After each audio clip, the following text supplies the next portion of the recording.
6 acres of wheat positioned all in here. At the time of the battle, knee high or thigh high, wheat's going to be here in it. We were up over in that direction on there at the 20th Indiana. This stone wall goes all the way up to the Park Road, and at the end of the stone road would have been the right-hand part of the 20th Indiana. The soldiers in this area are primarily of Colonel Regis de Trobriand's brigade. And so the 17th Maine is going to be on the far left of de Trobriand's brigade. They're going to be positioned up along this stone wall. As you can see on map number 1 shows their deployment. The next two regiments that you see the markers is the 115th Pennsylvania and the 8th New Jersey, is the tall monument that's behind the bus. Those two regiments are not part of Regis de Trobriand's regiment. Instead, they're under the brigade of Colonel Burling. Colonel Burling had been the commander of the 6th New Jersey, but in the shake-up when Meade gets elevated to command of the Army of the Potomac and everybody else moves up, Colonel George Burling is told, you're no longer the commander of the 6th New Jersey, you're now in charge of the brigade. And Burling says, no, I'm not ready. I'm not the guy. And they say, no, it'll be okay, you'll be all right. He was right. He wasn't the guy. And so here at Gettysburg, on the day of July 2nd, Burling's brigade is going to be chopped up. He's told to send 2 regiments over to the far left along Hawk's brigade. He's told to send some regiments up along the Gettysburg Road, and the last 2 regiments that he has, he's told, put them down in here in the wheat field. And so the 8th New Jersey and the 115th Pennsylvania come down into here. When the fighting begins, where's Burling? Burling's not with his regiments here. He's not with his regiments that he's posted over at Hawk's Ridge. He's not with the regiments that are up along Gettysburg Road. Instead, Burling is with the divisional headquarters. Because he doesn't have anybody to command, he figures, well, let me go over there. So that's where Burling's at. And it's unfortunate for 115th Pennsylvania and the 8th New Jersey because they've got nobody in command of them. And so when the fighting begins, when Anderson's Georgians come screaming out of these woods behind us, attacking in this area in here, what do? They leave. And so they're going to pull back along that area in there. That's called the Stony Hill. The Stony Hill is named Stony Hill because there's large rock properties that are up there. At the time of the battle, is it looking like that? No, there's trees, there's rocks, all the underbrush is not there. And so you can see along there. So the 8th New Jersey and 115th Pennsylvania, they're going to pull out along this side of the Stony Hill. And again, folks, now that's north, there's east, there's west, and behind us is south. So they're going to go along this portion, the eastern portion of the Stony Hill, out to Trossel Woods, heading out that direction there. And then ultimately they're going to move over towards Cemetery Ridge. As they do so, the 8th New Jersey, their colors get tangled up in the trees. And so that's where they're going to take most of their casualties, defending their colors because they just can't get the colors out. And the colonel of the 8th New Jersey is going to be shot in the shoulders. He's going to recover, but the casualties that they're going to have is going to be all pretty much in those woods that are in there, Georgians running after them. So the 8th New Jersey and the 115th Pennsylvania, they're not going to be here for very long. But there's some controversy about where they were to begin with. And that's because of these guys here, the 17th Maine. We all read about the 20th Maine and how Joshua Chamberlain saves the world by being up on Little Round Top. These guys, he's got nothing on these guys. If you listen to the 17th Maine and read their records and their reports, the 17th Maine by themselves repulsed the Army of Northern Virginia and probably would have shaken them down to Richmond if they were allowed to. But they say that they're just in, cars coming along. Oh, yep, come on. They say that they're by themselves. They don't see anybody to their right. In large part, I think what has happened is that the 8th New Jersey comes in that area, the 115th Pennsylvania comes here, and initially, Regis de Trobriand's brigade is on the other side of Stony Hill, earlier in the day. And so when you realize that there's going to be an attack coming, Sickles decides that we need to bolster the wheat field. And so I believe that the 17th Maine is going to come across the Stony Hill, and they're going to head out toward the stone wall out in that direction here, and not be aware of the fact that the 115th Pennsylvania is here. Ultimately, though, when the Georgians attack, and the Georgians are going to be from Anderson's brigade, on the far left is going to be the 9th Georgia, the 8th Georgia, the 11th Georgia in here, and then the 59th Georgia, which has helped Arkansas, 3rd Arkansas, remove the federal presence along Houch Ridge. 59th Georgia then is going to be helping out Anderson's brigade here as well, attacking along the stone wall here. Regis de Trobriand's other regiments are going to be based on the other side of the 8th New Jersey, the 110th Pennsylvania and the 5th Michigan out there. And then, so that's where de Trobriand's going to have his forces along here. When the 9th Georgia is attacking, they're going to come under fire from Union soldiers. And at one point, a part of the Plum Run itself runs through Rose's Woods in here. And depending on how much rain there's been, it's either a little trickle or it's pretty significant. But as a result of that, watch out, back guys. and forth, there's a bed, a river bed that's actually been worn out in those woods. And when we came down on the bus and we came back around, and I said, oh, to the right is where the section would be, where the trolley line is. Just before that, if we were to go into the woods, and I would hope to go into the woods, but we can't because of conditions today, to go to those rifle pits. It's a natural rifle pit. And so one of the members of the 9th Georgia talks about it. He said, we knew that the volley was coming. So now 9th Georgia are coming into the woods, attacking the 110th Pennsylvania out there, attacking a portion of the 8th New Jersey. And as they do so, we knew that the volley was coming.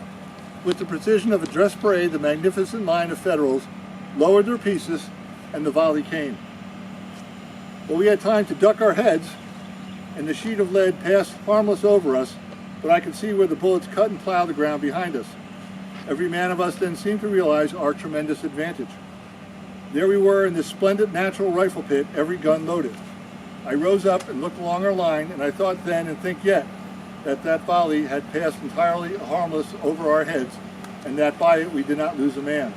Our men rested their guns on the grass in front, and with the solid line of the enemy in easy, close range, returned the fire. It seemed that not a bullet went above their heads or below their feet. They fell right and left. So that's part of the fighting that's going on in that rifle pit area in Rose's Woods as they're coming in. The fighting itself is going to be extremely hot, contested along the entire line in here in the Rose's Woods. And again, you got trees behind you, but you don't have the underbrush. So this is wide open behind us in here, in Rose's Woods. 9th Georgia, 8th Georgia, 11th Georgia, 59th Georgia, and that's 7th Georgia. Again, they're playing cavalry out in at the Kearns Farm, about a mile south on Emmitsburg Road. The fighting in here is going to be so significant and so loud and so hard, and we also have artillery being fired as well, that the lieutenant, or the major of the 9th Georgia, because Lieutenant Colonel John Mounger dies in the field, the major gets wounded, and so the command of the 9th Georgia is going to devolve down to Captain George Hillier. And so Anderson sends word over to Hillier that, 1, you're now in charge of the regiment. 2, you need to deal with the flanking fire that's coming on your left. And so Hillier is going to make a decision that he's going to have his left 3 companies kind of refuse back to deal with that flanking fire. And so he's standing behind his men and he gives the order. Tell those 3 companies to refuse to the left. And what happens? Nothing. Nothing happens because they can't hear him. And so Hillier will talk about it. He gave the command, attention 3 left companies, but the men could not hear my voice. So great at the moment was the roar of musketry and artillery. I ran to the left of the line and, touching the men on the back, made the movement mainly by signs and fronted the 3 companies to the left and rear at right angles to our position. That's how crazy this fighting is going on in here, that he's got to do it by hand motion to show them where they're going. Ultimately, they're going to be successful in stopping them. The 8th New Jersey is actually the 8th Georgia is actually going to press through and drive off the 8th New Jersey and the 115th Pennsylvania, because when confronted with the enemy attack, they don't have Burling around to say, hold on, man, and instead they're going to leave. That opens up a gap, and that gap is going to create a line heading up to the Stony Hill. 8th Georgians are now pressing in there. 17th Maine is being flanked. And so what is the 17th Maine going to do? Because remember, they're the ones that hold off the Army of Northern Virginia. What they're going to do is they're going to refuse their right flank, and they're going to run them along in this direction in here. And in doing so, they are now going to fire into the side, the right flank, of the 8th Georgia that's coming up into that gap. And on the other side, the Trobriand's 110th Pennsylvania, what are they doing? They're going to refuse, and they're going to fire into the left flank of the 8th Georgia. What's that going to cause the 8th Georgia to do? They're going to have to pull back. And so they pull back to the safety of Rose's Woods. So you got the 17th Maine that have now come down along here. They've refused there are 3 right companies firing in. 115th Pennsylvania is out. 8th New Jersey is just about now untangling its flag and getting out of there after taking some casualties. 8th Georgia falls back to the line. 9th Georgia falls back. The 11th Georgia fighting along the fence line here against the 17th Maine. Anderson's going to call for a general pullback and a respite, if you would. They're going to pull back about 100 yards. 59th, 11th, 8th, 9th, Georgia, they're going to pull back about 100 yards in Rose's Woods. And there's now a lull in the fighting. During that lull in the fighting, the guys of the 17th Maine, they have captured one of the color bearers of the 11th Georgia. And so apparently the guy was a big strapping young guy, and so the guys in Maine are going to parade up and down the 17th Maine line. Look at this big guy that we've been able to capture. How tough can they be? Don't worry about it. We're going to win. Anderson needs to have support. Where's he going to get his support? Where do all Confederates get their support on July 2nd? They get their support from the left.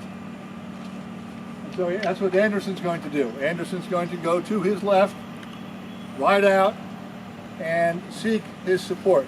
The support he's going to find out there in those fields, past Rose Farm. He crosses the Evansburg Road. He's going to find the support of the 15th South Carolina. 15th South Carolina is part of Kershaw's brigade. And so he's going to tell Colonel William de Saussure of the 15th South Carolina that he needs support coming in on Kershaw's left, to help deal with the Union forces of the Trobriand that are in this area. De Saussure tells him, yes, I'm going to come. And so with that, Anderson then rides back to his line, about 100 yards behind us here, and to go over and discuss what the next phase is going to be. As he heads through those woods, shot rings out, passes between the bone and his femur, and puts him out of commission. Doesn't kill him, but it takes Anderson off the playing map for the rest of the afternoon. And command now of the Georgia Brigade is going to go down to Colonel Luffman of the 11th Georgia, which used to be Anderson's brigade earlier in the war. Anderson himself is going to be taken to one of the hospitals that have been established back near the Black Horse Tavern in a house, one of the Plank homes. Any baseball fans? Gettysburg Eddie Plank, part of the ancestral homes of the Hall of Famer. That's where Anderson's going to go to be treated initially. But that takes Anderson out of here. What we're going to see is, during this fight in the wheat field, there really is no high command, either on the southern or the northern side. So you initially have Anderson coming in. This is the first Confederate brigade involved in this attack, and the brigade commander is gone after the initial part of the fighting. There will be no divisional command, so to speak. We'll talk a little bit about John Caldwell a little bit later on, But essentially, this fighting in here is regiment versus regiment, company versus company, man versus man. That's the type of fighting that's going to be involved in all of this area in here for the next several hours on July 2nd of 1863. Any questions so far? So where do we have? Is that Winslow's battery in the distance? Winslow's battery's up there, yes. We're going to stop at Winslow's battery a little bit later on. Winslow's battery will be fine. Joe. This is slightly off topic.